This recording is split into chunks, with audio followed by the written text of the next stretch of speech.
Making healthy changes in our lives can really have a positive impact on our happiness and overall quality of life, but it takes some planning and commitment. My name is Dr. Armstrong. I'm a chiropractor at Willowbrook Chiropractic in Langley, and today I want to talk about 5 ways you can make meaningful change that actually causes a habit to stick. The first one is figure out your why. So maybe we've told you should do some stretches for your low back, or maybe you heard that eating less sugar can be helpful in reducing inflammation. But if that isn't meaningful to you, it's not going to motivate you to change. So let's take back pain, for instance. Why do you actually want to have less back pain in your life? Maybe you want to be able to focus at work and be more present. Maybe you want to be able to get down on the floor and play with your kids or play with your dog and actually be able to get back up. So if you think about the root reason, the underlying value that you want to make this change, that's going to be way more motivating than just that surface, I think that I should eat more vegetables. Next, find a friend. So we've heard this one a lot, get an accountability partner, but it's a really powerful one. If you can find a friend who you can go along and do these things with, who can keep you motivated, who can keep you accountable, who can be a support system, that's really going to help you achieve more success. And luckily with the internet, you can join various groups for various goals. So whatever it is that you're interested in making a change in, there might be a group out there that is on the same track as you. Or you can be that friend who motivates someone else. Maybe you say to a friend, hey, let's get on FaceTime once a week. We'll do our core exercises together. That's going to help you get a lot further in achieving your goals. The next is habit stacking. So, is there a habit that already has space in your life? For instance, brushing your teeth? Then you want to stack something on top of that. Your positive habit comes in. So while you're brushing your teeth, maybe you're using that time to do your foot exercises. Maybe every night you have a habit of watching TV with your partner. Well, that's a good time for you to get down on the floor and do your exercises.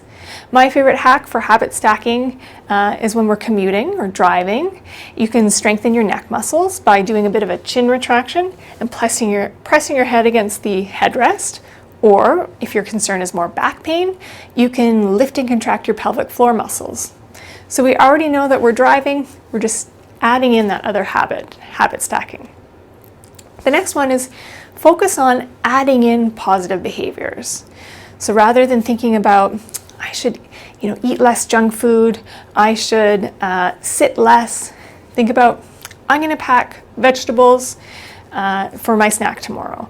I'm going to get up and move around more. So we're adding in the positive behavior rather than focusing on subtracting negative behaviors. Our mind is better when we are receiving things rather than taking away or being denied. And slowly over time, the more positive behaviors that we're adding in, it pushes out the negative ones. The next is pick a date. So we may have heard of the term SMART goals. So the T in SMART means timely. So for me, I like to compete.